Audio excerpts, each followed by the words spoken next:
నా అల్లు అర్జున్ గారు మీ బ్యానర్ మనిషే కాబట్టి ఆయనతో హిస్టారికల్ సినిమాతో ఎవరు చేయలేదు.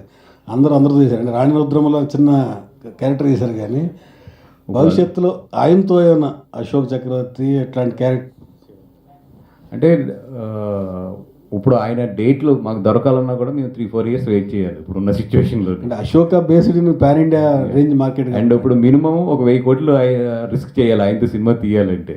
నాకు తెలిసి అరవింద్ గారు ఇప్పుడు ఆయనకున్న ఏజ్లో కానీ ఆయనకున్న ఒక ఏమంటారు ఒక హ్యాపీ దీంట్లో ఆయన ఎంతవరకు ఇంత పెద్ద ప్రాజెక్టులను ఎత్తుకుంటారు అనేది వెయిట్ చేసి చూడాలి నేను కూడా అండి. పుష్పలో కమర్షియల్ ఎలిమెంట్స్ ఎక్కువ, అంటే బ్యాక్గ్రౌండ్ అంటే హిస్టారికల్ దాని మీద ఎవరు తీయలేదు ఇంతవరకు. మన బాహుబలి వచ్చినా ఇది కల్పిత కథ, జరిగిన కథ కాదు. అట్లా తీస్తే ఎక్కువ రీచ్ కూడా 100% అండి. ఎందుకంటే తెలుగు వాళ్ళు కనుక హిస్టారికల్ కథ తీస్తే నాకు తెలిసి ఇండియాలో బిగ్గెస్ట్ బ్లాక్ బస్టర్స్ అవుతాయి ఇవి. ఎందుకంటే మన డైరెక్టర్స్ దగ్గర ఆ సత్తా ఉంది, మన యాక్టర్ల దగ్గర ఆ సత్తా ఉంది, అండ్ టెక్నికల్గా కానీ కమర్షియల్గా కానీ మనకు అంత బ్యాండ్ విత్ ఉంది. కాబట్టి తెలుగు సినిమా అనేది హిస్టారికల్ టచ్ చేస్తే మాత్రం ఇప్పుడున్న ప్రజెంట్ ట్రెండ్లో టైంలోని డెఫినెట్గా ఇండియాలోనే బిగ్గెస్ట్ ఫిల్మ్ అవుతాయి.